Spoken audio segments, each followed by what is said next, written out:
батареялардың жұмыс істеу мерзімі мен қоршаған ортаға әсері. Батареялар біз пайдаланып жүрген көптеген құрылғылар да бар. Сағаттар, телефондарыңыз, ойыншықтар, ноутбуктер және тағы да басқа. Батареялар электр энергиясын жинап, қажетті құрылғыларға береді. Батареялардың жұмыс істеу мерзімі өтіп, жарамсыз болғанда, оларды дұрыс пайдалану арқылы жұмыс істеу мерзімін ұзарту маңызды мәселе болып табылады.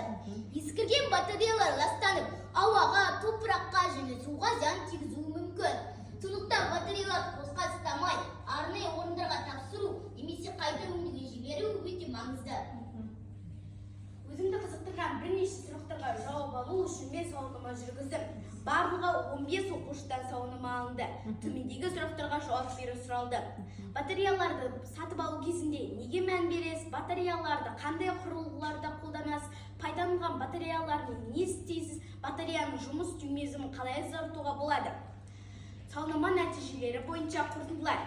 Батареялар, ойыншықтар мен басқа да пайдалы нәрселерге тәуелсіздік пен дербестік береді. Әр үйде батареяны қажет ететін құрылғылар бар. Адамдардың көпшілігі батареяларды сатып алғанда бағасы мен өндіруші компаниясына мән береді. Көпшілігі батареялардың жұмыс істеу мерзімін ұзартуды білмейді, сондықтан да оларды бірдей лақтырып жібереді.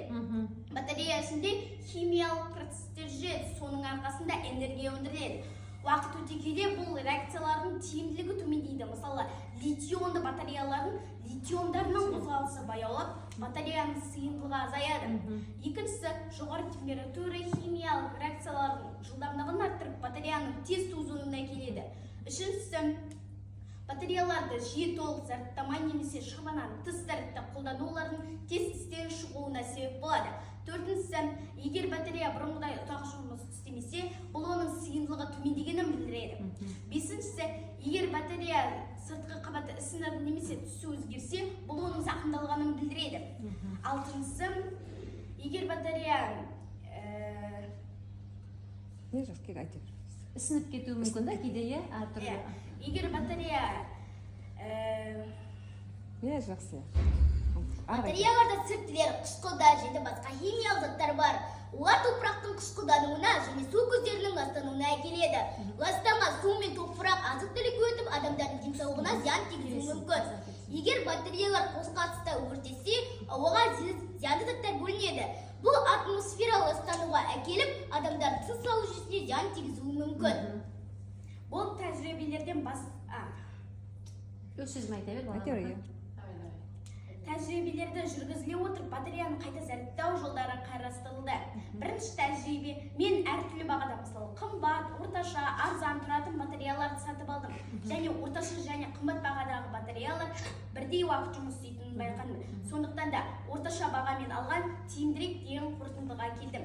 Екінші тәжірибе, зарядты яғни сіздің ойыңызша қымбат батареяның бәрі сапалы емес, ол батареяның көлемін азайту. Бұны орындау үшін біз қысқаштың көмегімен шеңбер бойымен қысу жеткілікті. Осылайша бір рет болса да бастапқы зарядтың 20%-на дейін қалпына келтіруге болатындығын анықтадым. Үшінші тәжірибе, батареяның суға қосқандағы әсерін тез байқайтын мынадай тәсірлерін ұсынуға болады. Бірде екі ыдысқа су қоямыз. Біріншісіне батарея саламыз, екіншісіне еш нәрсе салмаймыз. Бірнеше сағаттан кейін батарея салынған судың түсі өзгереді. Күтілетін нәтиже, батарея салынған судың түсі өзгереді, яғни суға зиянын тигізеді. Бұл тәжірибелерден басқа, мектепте қолданылған батареялардың жинау акциясын жетекшімізбен бірге отырып ұйымдастырдық. Акцияда батареяны арнайы салатын жәшікті мектеп дәлізіне қойып, бір ай уақыт бердік. Бір айда мектебіміздің оқушыларынан барлығы 780 батарея жиналды.